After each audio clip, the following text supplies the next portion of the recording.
And everyone thinks poor Ryan is the guy. He was highly prolific. Hey!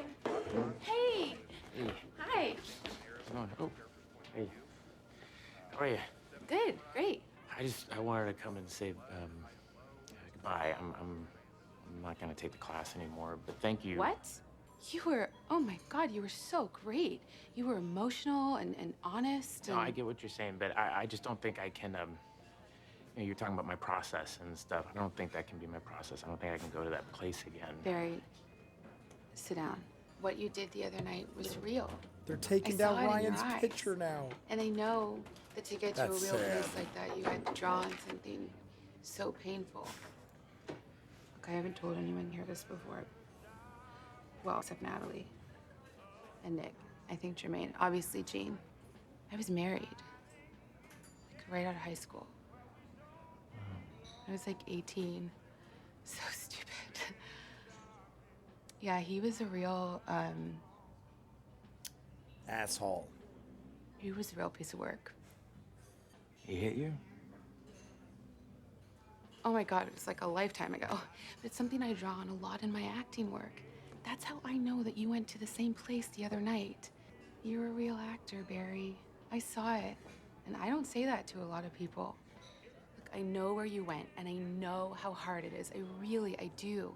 I mean, using my pain in my work, What if he tells her? It's helped me to process it. Whatever it is that you were drawing on the other night, you can tell me about it. Thanks. I mean, I just told you about my marriage, so. No, that's true.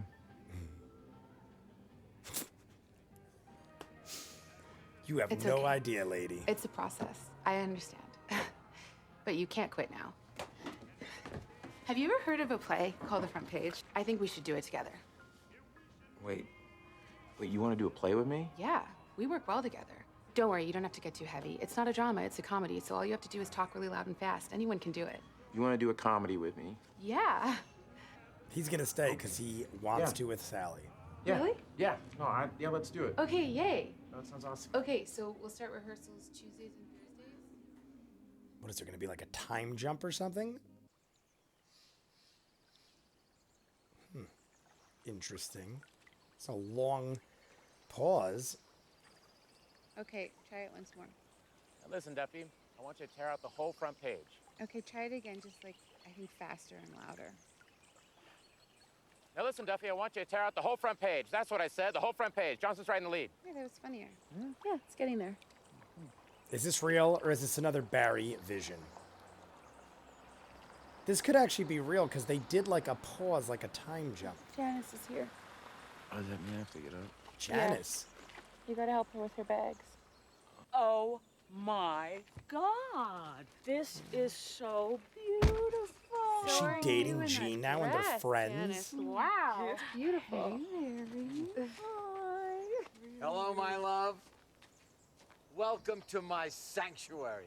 And our room is up there, like right next to the guest room. It's a cozy little Cozy. place, babe. And this is the poster for the new show. Yeah. Yeah, we just settled on that fund. The Barry Block. Oh, that's my stage name. Yeah.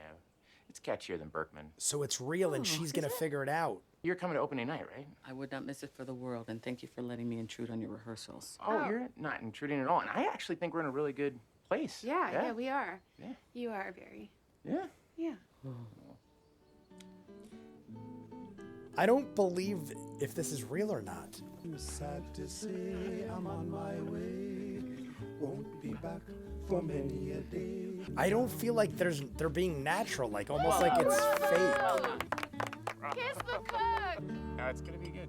Actually, our next production is gonna be Zoo Story. It is about a nutcase and a square having it out on a bench in Central Park. Yeah, and the cool thing is that Sally and I are gonna switch roles every night. So one night we play the nutcase, next night we play the square. So you're expecting people to come multiple times? Absolutely. Huh. So, Barry, what's your end game with this? Are you hoping to get into TV or movies? Actually, Sally's the one who's killing it in those other areas you just mentioned. I mean, she's doing amazing. She recently was in the running for a pilot on Fox. I didn't get it, though. But it was between her and another girl. People in town are talking about her. You know, I mean, someone this talented can't go unnoticed for too long. You're nice. I'm just telling the truth. You have to give yourself more credit. So the first time I saw this kid perform, he improvised a monologue about a soldier that came back from Afghanistan who got a job as a hitman, right? Then he worried. He said, oh my gosh, maybe I am only good at killing. I don't remember that. What are you talking about? It was in the parking lot. I'm sitting in the car, you're standing at the window. When I heard him do this monologue, I said to myself, shit, this guy has got something. He should just change the topic or, like, make a joke of it. Yeah. Sally, Jean tells me you want to do a ride-along. Yes, absolutely. Have you, like, ever fired a gun before? No, I haven't, actually. What are you interested in? Something about all the way they're acting. They're just acting, like, over the top. Well, Jean is always over the top. Janice seems too okay. Sally seems, like, overly lovable. Look up on Facebook, find Barry Block. Barry Block. Barry Block. There he is. He did. He's hanging out with the kid's the guy's family. She's gonna find out the Marine. I literally said in the last episode, he's gonna help the family and it's gonna get him caught. And there he is with Taylor. If this guy was someone you knew, you'd recognize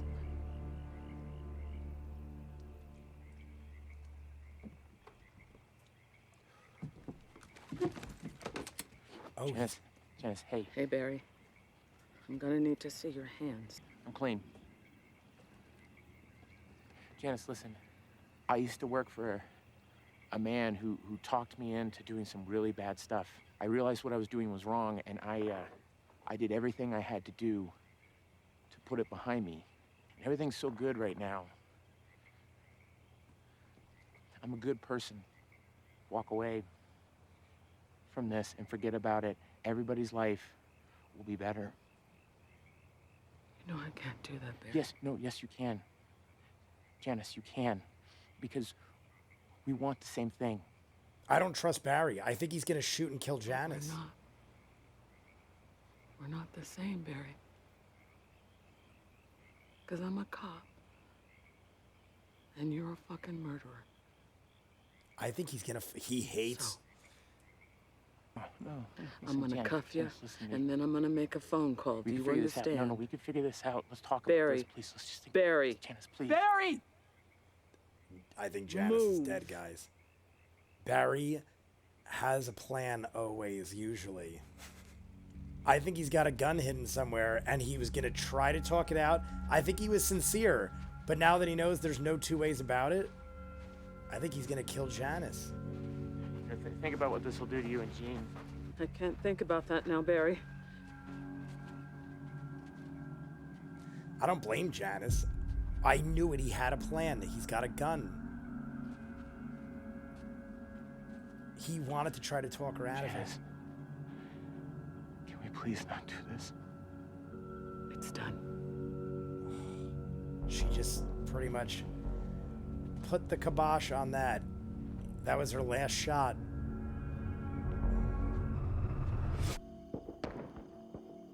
Oh my God.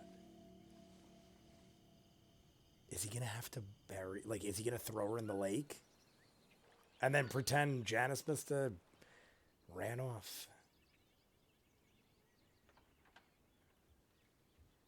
After knowing he could kill his best friend, I have no doubt that he would kill Janice. But how dumb.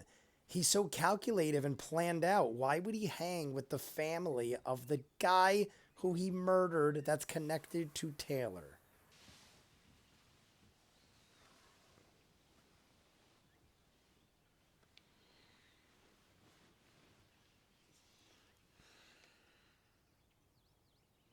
Is that it? Starting Now. now. Damn, guys, is it just me? Or when they do the pause and there's a time jump, did it not seem like it was a little too good to be true? I thought it was a vision that was just really extended, like one of those future visions that Barry has about how good life could be. It seemed just like one of those, only like the starting phase of it. I'm wondering now if the other visions are actually showing parts of the future, because now he actually is with Sally, and a lot of them had to do with Sally. So were those actual moments in the future? I don't know if we'll find that out anytime soon, because there's only 2 seasons of the show, and some of those visions were way in the future, like he had kids in one of those visions. So that's probably just nothing. I was really thrown off because for the first 5 minutes or so, I thought that was all going to be a flash or a fake. Maybe he was like dreaming or sleeping and they were going to try to trick us. Like maybe let it go a little longer than usual so we buy into it and then be like, oh, he's awake. I don't know, because he does that so often, at least once an episode. And there was like a long pause. So I was like, maybe the long pause was to like show us something else is happening and that's just in his mind. I gotta say, Janice played it off pretty well, but Barry saw it. Then when Jean told the story, she actually changed the subject. When I was watching, I said Bill Hader should change the topic. Instead, he was going like, I don't remember. I don't remember. That looks so suspicious and so obvious, but Janice played it off cool where I thought she didn't pick up on it. But obviously Janet knew to look and Barry knew to watch her to the extent of actually planting a gun on a tree. Now, when he was walking away and he was like, look, I got nothing. Barry is pretty calculated and I knew he must have had a plan of some sort. I thought maybe it was like a Die Hard thing where he had it like taped to his back or something like that. But no, he had it taped to the tree. I like how they did it too, where they didn't show us exactly what happened. And Janice has got to be dead, obviously. Several gunshots. They fired at each other. No one heard anything. I'm surprised Jean didn't realize Janice left or hear the gunshots or something. Then at the end there, they showed the dock in the daytime and Barry walking back in. My guess is they were foreshadowing that he like tied her to a rock and she's probably at the bottom of the lake. But now the problem is, what is he going to say? Jean's going to be like, she was so happy. Why would she run away? She drove there with her own car. So now he's got to dispose of the vehicle. Like, I don't know. He's got to have a lot of stuff. Although it did happen in the middle of the night and he came back in the morning. Disposed of the car, disposed of the body, maybe made it look like when his friend shot himself, Barry killed him and made it look like a suicide. So maybe he did a similar thing to Janice, but how is he going to explain that? She just solved a huge case and then she kills herself or disappears. It just doesn't make sense. Really curious to see where it goes, but very interesting. Basically, in the last episode, they showed me that Barry's capable of anything. Had he not killed his friend Chris in the last episode, I would have been like, will he really kill Janice? But if you're going to do that, you're going to kill a stranger. I mean, Janice, he's known for a couple months and she's a cop, so not that I'm saying you can kill cops, but you get what I'm saying. I didn't expect the time jump. I expected him to save Fuchs. I almost gave up hope, but then I was like, all right, I figured that would happen. But I didn't think he'd kill Goron. I thought he would kill the Chop Chop guy's brother, maybe a few other guys, get Fuchs out, end of story. I didn't think Goron would go down. I thought Goron was going to be around for a while. Happy to see that Hank survived, but Hank clearly does have like a thing for Barry because he turned on his own people. Or was Hank just thinking, hey, if Barry comes and does this, Goron will be bumped out, and now Hank is running shit. So maybe Hank isn't as dumb as he looks, or maybe he's just really lucky and he chose the right side in this case. I do like that him and the Bolivians are teamed up now. The Bolivian guy seemed like a cool dude, and I don't mind that he's kind of replacing Goron now because he seemed just as funny in a different way, but hey, not everyone can live. So now they got the stash house back, but they're working as partners. They had a bunch of guys die. The Bolivians had a bunch of guys die. And now no one except Hank can connect it to Barry. And Hank likes Barry. The only other one that can connect it now, besides Janice, who is dead, is Fuchs. And Barry has a lot of issues. I loved him in the beginning. I still like him. And I think the show is great. But Barry is not a great person. The dude is very unstable. But that's it, guys. That's it for season 1. Now, I said it in the last episode. I didn't say it in the beginning of this one, but from here on, season 2 will start. I'm going to do 1-part mashups. It's going to be like that for all the shows from here on that are done with season 1. It's just to do multiple parts for every episode of every show I'm watching is becoming way too much. I have too many shows I'm doing now. In the beginning, I had just The Wire. Hour-long shows, I was chopping up into 3 parts. Each episode took me like 4 hours a show. So I want to do more shows and less editing is basically what it comes down to. And if you like what you see and you want to see more of that episode, then subscribe to Patreon. The lowest tier gets you full reactions, $3 a month. So if you want to see the full reactions, you're going to get Barry, Deadwood, Misfits. I'm doing The Mandalorian now. You'll also get whatever else I feel like doing out of the blue thrown up immediately on Patreon. So even shows I'm like trying out or something will be on Patreon. Link in the description. Check it out. It's ViewMasters Reactions on Patreon. Easy enough. So love the season, guys. I just figured I'd tell you guys that because once season 2 starts, I'll repeat it again. I'll probably jump into season 2 next week. I got 2 episodes out this week, finished up season 1. I got to get everything rolling for the Patreon. So I got to finish up all the season 1s up and edited. And then starting next week, we'll probably start rolling out season 2s and getting the Patreon going. So you guys let me know what you think. Comments down below. Like and subscribe. I'll see you guys on the next one. Peace.